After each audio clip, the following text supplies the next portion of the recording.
Avant tout, laissez-moi vous parler rapidement du cadastre minier, qui est un établissement public chargé de la gestion des titres et des carrières. À cet effet, nous avons commencé depuis 2 ans un assainissement de notre fichier cadastral. Et pour ce faire, ce que nous avons eu à regarder dans notre fichier cadastral, c'est tous ceux qui ne se conformaient pas à la loi, ceux qui ne payaient pas, ceux qui gelaient les titres et ceux qui n'étaient pas en conformité, validité. Et tous ceux-là ont été sortis du système. Cela a pu permettre qu'on ait beaucoup plus d'espace à mettre à la disposition de ceux qui sont intéressés, surtout dans le cadre actuel avec l'économie de transition qui est en train de se passer. Et donc, la compagnie américaine Cobalt a été parmi les premières à venir en République démocratique demander et nous demander plus de 2000 titres. Donc cela est, d'après moi, un témoin de cette vitalité que la République offre par rapport aux compagnies minières qui veulent venir investir en RDC. Le cadastre minier se porte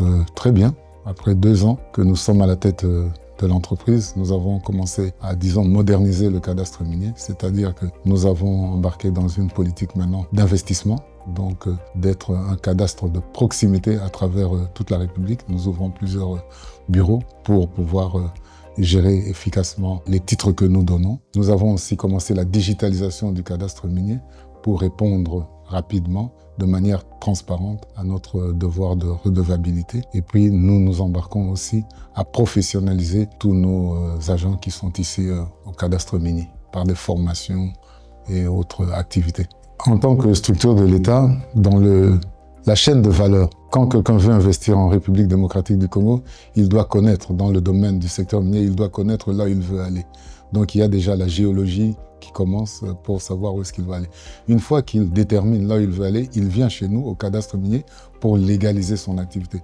C'est à ce moment-là que nous donnons tous les permis nécessaires pour faire son activité, pour le cadastre minier et pour la République démocratique du Congo.